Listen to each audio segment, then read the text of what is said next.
السلام عليكم ورحمة الله، إن شاء الله قاعد تكونوا لاباس. مرحبا بكم في قناتكم قناة وصفات بسيطة. أنا مع تحضيرات رمضان إن شاء الله. اليوم غادي ندير معكم كيفاش تحتفظوا بالليمون والبرتقال. طريقة بزاف سهلة، غادي ندير لكم زوج طرق وإن شاء الله هذا الوصفة ولا هذه الطريقة تاع اليوم تعجبكم. كما شفتوا هنايا نبدأ بسم الله. هنايا عندي الليمون وعندي برتقال كما كنت تشوفوا هنا، يعني نقي في البرتقال اللي هو تشين.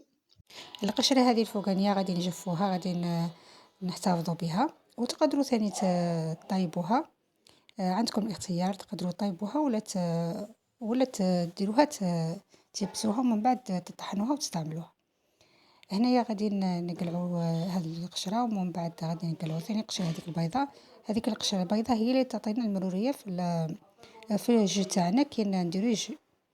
نقلعوا هنايا الفوقانيه ومن بعد ان شاء الله غادي نوريكم كيفاش نقلعوا ثاني القشره هذيك البيضاء. نقلعوا لها هنايا القشره هنايا هذه البيضاء ومن بعد ان شاء الله غادي نقطعوا هذا التشين تاعنا ولا البرتقال ومن بعد نديروه يطيب. غادي نديروه يطيب بلا ماء وثاني ما نديروش فيه سكر، غادي يطيب بلا ماء وبلا سكر. القشره هنا باش تقلعوها بهذه الطريقه تجيكم بزاف سهله، تنقلع بكل سهوله. غادي بنفس الطريقة نديرو ثاني الليمون تاعنا ولا الليم، نديرو لها بنفس الطريقة ثاني نقلعو لها هذيك القشرة الفوقانية ومن بعد نقلعو لها القشرة هذيك البيضاء. عندي هنايا الليمون غادي ندير هنايا ينشف، نديروه عند البوال باش ينشفكم بالخف. هنايا قشرولة تاع الليمون تاع التشين قلعتهم. شوفوا هذه الكمية كيفاش، هذه الكمية ثاني تاع الليمون والتشين اللي قلعناها هذاك الابيض ما غاديش نقيسها، غادي ثاني نستعملها. غادي نوريكم الطريقه، قعدوا معايا ما تبدلوش القناه باش تشوفوا ثاني نوريكم كيفاش ديروا له. ما تنسوش هذوك البذور تاع الليمون تقلعوهم باش ما يجيكمش الجي تاعكم مر. ثاني هما ثاني يخسروا الجي تاعكم كي تخلوهم، غادي تجي هذيك المروره في الجي تاعكم. هي بقات لي حبه تاع الليمون، نوري فيكم كيفاش نقيتها.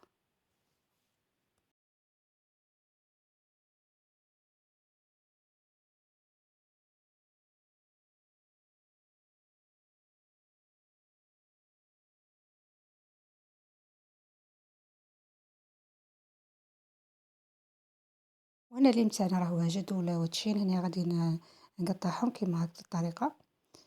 الا لقيتو فيهمش كيما هكا هذا الزياده هذه تقلعوها، ما تخلوهاش الحاجه الزياده اللي تكون يابسه تقلعوها.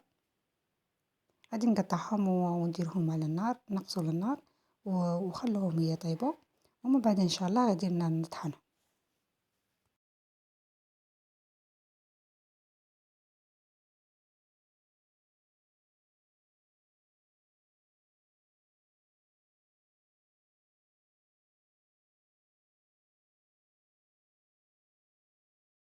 قطعنا هنايا الليمون تاعنا وتشين ليمون القارص ولا البرتقال.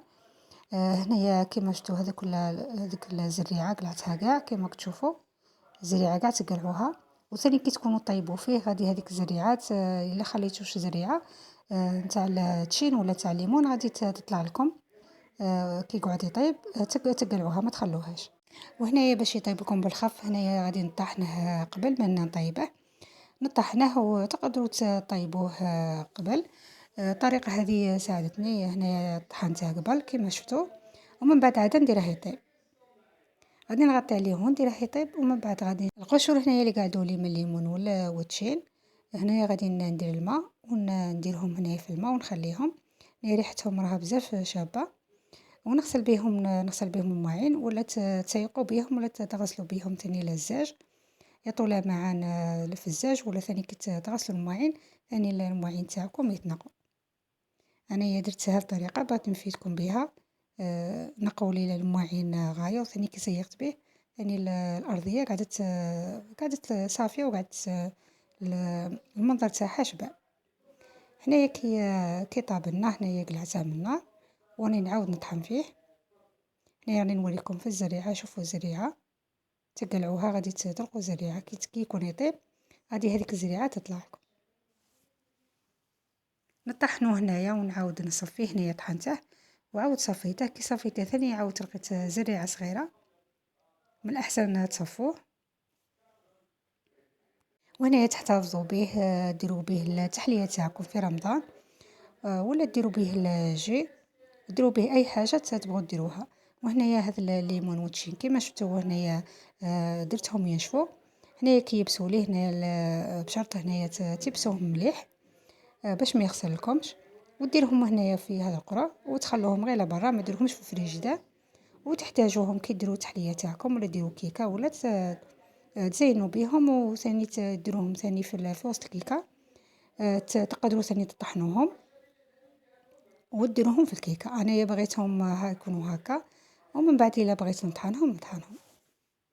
القناة ثاني كيفاش تحتفظوا بالليمون، ثاني شوفوا الفيديو غادي ان شاء الله نحط لكم الرابط تاع الفيديو. هاني طريقة بزاف سهلة، درت لكم الزاز تاع الليمون. ثاني طريقة سهلة، وثاني يقعد لكم مدة طويلة، وثاني ديروه به الجي. ان شاء الله الفيديو تاع اليوم يكون على اعجابكم. نتلاقى معكم ان شاء الله في فيديو جديد باذن الله. سلام.